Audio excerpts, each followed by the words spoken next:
Bakit hindi kita makontak?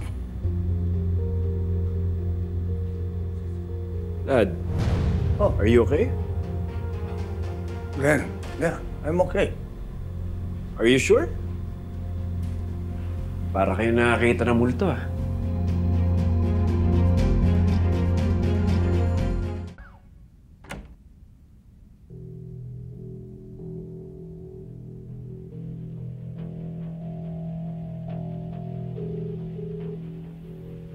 Sir Dante, anong balita?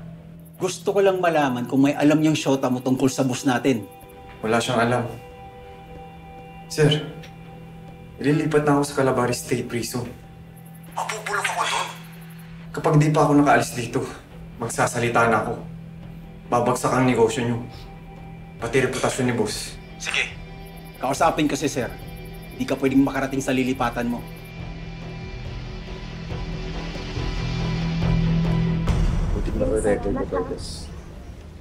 Hey! Oh! Nandito ka ba? Inintay ko na kayo kasi baka walang mag-atid kay Miss Faye. Hindi, ako na maghahatid sa kanya. Ay, hindi na, may driver ako. Kaibigan mo pala yung si Jem? Oo. Nakakalungkot nga na nagmahal lang naman siya tapos ganun pa yung nangyari sa kanya. By the way, salamat pala kanina. Alam mo, tama naman rin yung sinabi niya eh. Pipili ka ng boyfriend mo, dapat yung matino. Yung matagal lang nandyan para sa'yo. Actually, hindi rin naman assurance na matagal mo nakilala yung isang tao. Minsan nga, yung mga taong kakakilala mo pa lang, yun yung mas better. Lalo na kung matino, kuwapo, at higit sa lahat, maganda yung estado sa buhay. Guys, pareho naman kayong may point. Pero wala pa naman sa isip ko yan sa ngayon. Saka ang importante sa akin, approve ng daddy ko.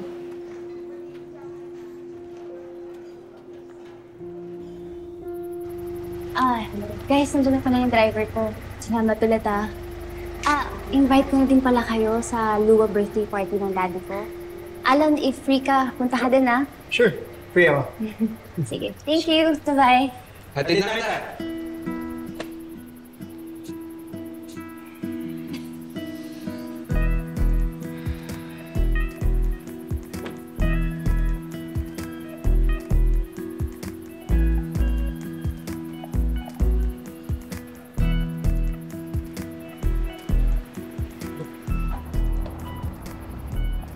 Sige, Vince. Muna na ako, Ingat!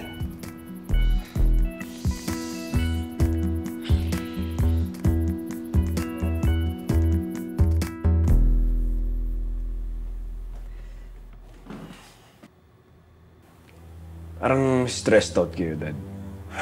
Siyempre, mayor ako eh. Lahat ng mga mayor may kanya-kanyang problema. Like yung pugante. Isang pugante, hindi pa nahuhuli hanggang ngayon. Kala ko na-stress kayo dahil sa kausap niyo sa telepono eh. Sino ba yun? Si Bobby. I'm worried for her. Baka hanggang ngayon, nahanap niya pa yung pugante. Sigurado kayo si Bobby yung kausap niyo. Patingin nga. Ano? Joke lang, Dad. Binalik ko lang yung ginawa mo sa akin kanina, naalala mo? Siyempre naman nagtitiwala ako sa inyo. Alam ko naman nagsasabi kayo na totoo. Unless may tinatago ka sa akin. Lahat naman tayo may tinatago. May sikreto. Di ba, anak?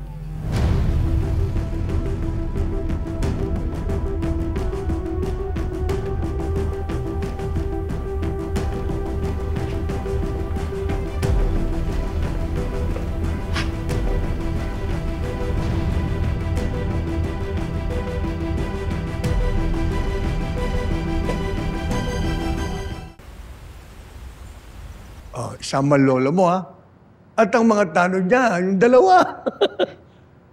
Salamat po, Mayor. Bukas po, baka sila lola lang po yung makapunta. May duty ako bukas eh. Pagpapaalam kita kay Major. Ay, nako, Mayor, hindi na po. Ayoko po ng special treatment. Sige po, ayusin ko po yung schedule ko. Mayor, Oh, paano po si Ma'am Sofia? okay lang yun. Pagbibigyan ako noon. Tsaka araw ko yun eh. Tsaka napapayag yun. Pero kung ano man, pakikiusapan ko siya na saka na siya magalit sa akin.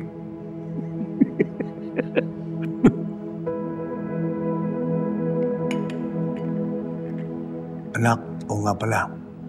May magpapatulong sana ako sa iyo eh. Kaibigan ko, si Joel Alferez.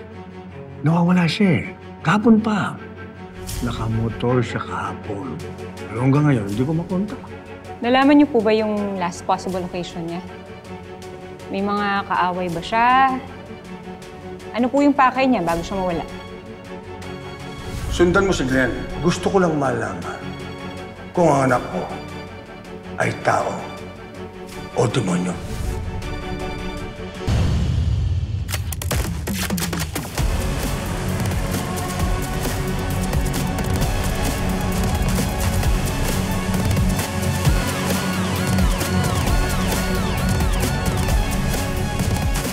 Tumawag si Monty. Kung hindi daw natin siya itatakas, kakanta daw siya at idadamay kayo. Anong plano mo, boss? Ano, kayo na ba ni Enriquez? Trabaho muna kayo dyan.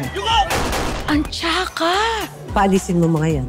Para kayong mga di kagandahang patay gutom, nauna pa kayo sa mga bisita. Matatanggap ko pa yung patay gutom kami. Pero yung di kagandahan, nakaka-offend ka na. Paparusahan kita. Sana kayo na lang ni Faye ang naging anak ko. Kayo naman, bakit niyo naman sinasabi yan? Huwag kang magkakamaling patakasin ulit si Monty. Pag nahuli ng mga pulis yan, lagot tayong lahat.